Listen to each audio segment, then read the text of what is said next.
But here's an interesting example. So the prosecutor in that jurisdiction said, well, I'm going to present the facts and the law to a grand jury and let the grand jury decide whether this goes to trial.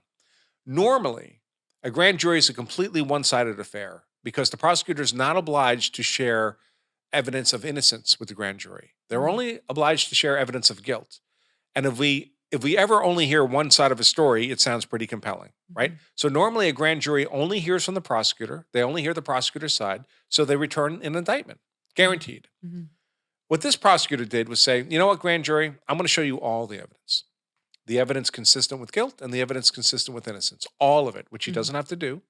The grand jury looked at all that evidence and they refused to indict that police officer. You know what happened next? That prosecutor, who had been the prosecutor in that jurisdiction for more than 30 years, the next time he was up for re-election, George Soros came to town, financed a competitor against him, and that guy lost his career to a George Soros finance candidate. That was done as a lesson to every other prosecutor in the country.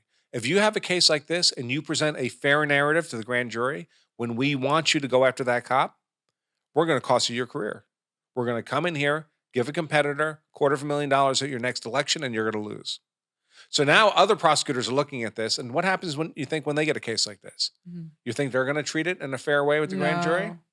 Or you think they're going to get on board like that police chief and say, well, either I can be destroyed with this police officer or I can join the team destroying him? There's incentive to basically be unlawful in a lot of these cases. If they become, you really want to avoid getting anything politically motivated. Yeah. Like in these self-defense you want to be cases, off the radar screen. You don't want anyone to know about your case. Yep.